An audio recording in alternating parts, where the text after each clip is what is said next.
Hello. Hello to boys and girls and parents that check in and listen to a story. This story today is a long story. It has wonderful artwork. Because of the format of the book, you'll see I focus on the artwork. And so you'll have to look at that and listen for a while to the story. Now, I would encourage, if you're a very young kid or your child is very young, that you give them something to do while they listen to this story. It is more long and involved. It can be Play-Doh in their hands. It can be just a blank sheet of paper with crayons, anything to kind of keep them engaged, because their ear will listen, but then also they have something to help with the focus. So think about that. If you're an older kid, you might just want to sit down and do Legos or something while you listen to this book. And the artwork is beautiful, and it's something to discuss. It's about what's called a virtue. Those are character parts of ourselves we want to let grow over time.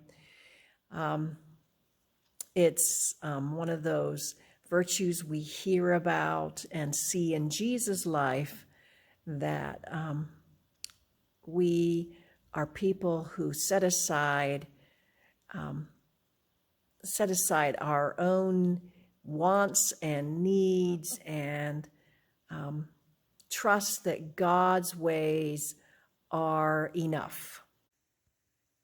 All right, here is our book, The Tower, by Richard Paul Evans, with illustrations by Jonathan Linton. It is part of a series on virtues. Let's look at where we're at. And it, again, in this series is a story about humility.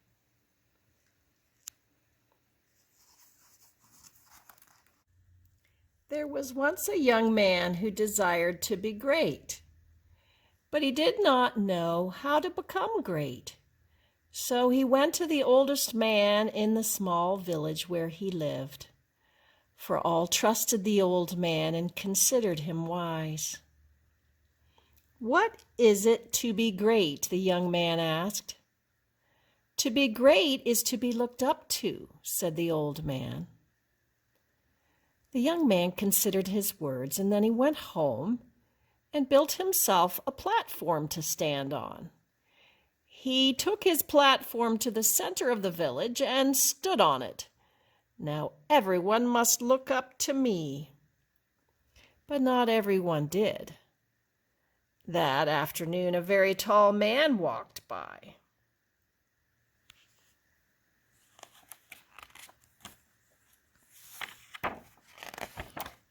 I'm sorry.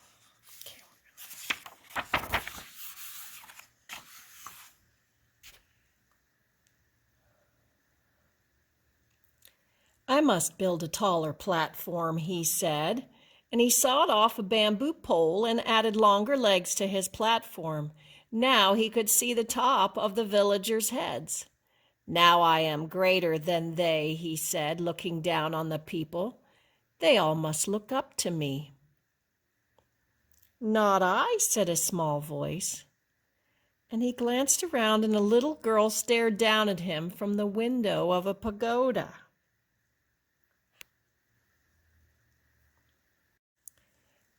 "This will not do," said the young man.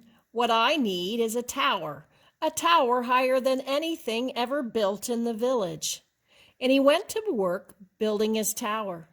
He chopped down an entire forest of trees and dragged them to the top of a hill. He worked long and hard every day, from sunrise to late into the night.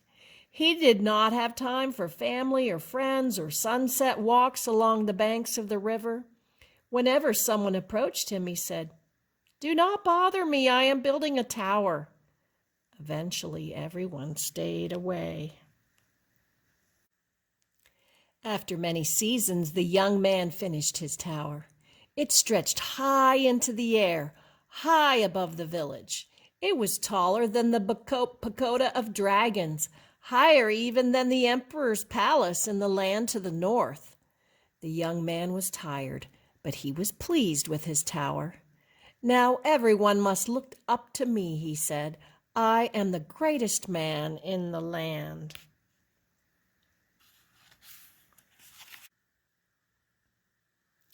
The bird's words bothered the man.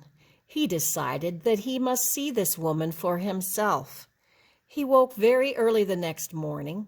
Before the sun rose above the eastern mountains, he climbed down from his tower. At sunrise, he found the woman where the bird said she would be. To his surprise, she was a very small woman, old and withered. Her clothes were ragged and poor. Still, she was surrounded by flocks of birds, for she took from her own loaf of bread and fed them. "I have heard that you are great," the man said to the old woman. The old woman looked up, but did not reply. She broke off another piece of her bread and threw it to the ground.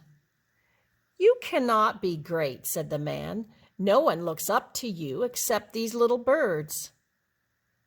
"No matter," the old woman replied. The man puffed out his chest. "What do you know of this great man on the tower? You know of him, of course." "All know of him," said the woman. "Whether he be great or not, I know not. He is nothing to me, but I pity him." "Pity?" cried the man.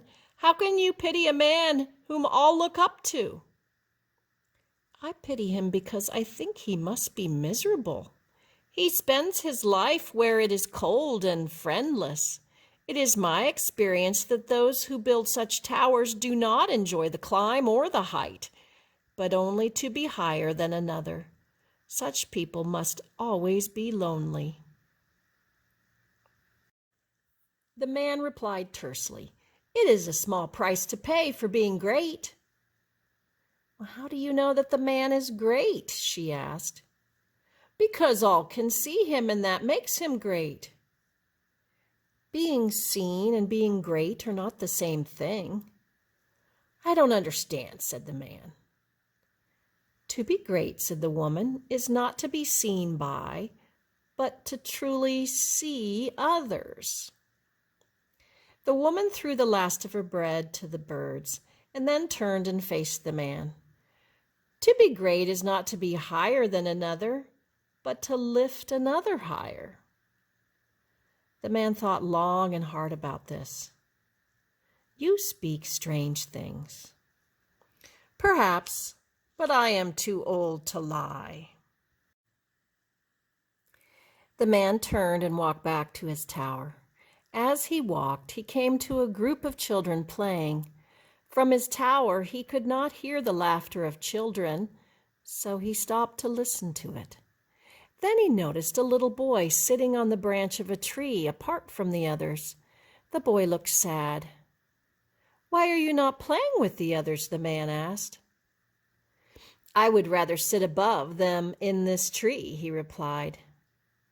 "But why?" "Because it is better to be above them." And he pointed toward the man's tower. "Some day I will build a tower like the one on the hill. Then I will be happy." "No," said the man as he turned to leave. "You will not be happy there." The man walked slowly back to his tower and looked at it for a long time.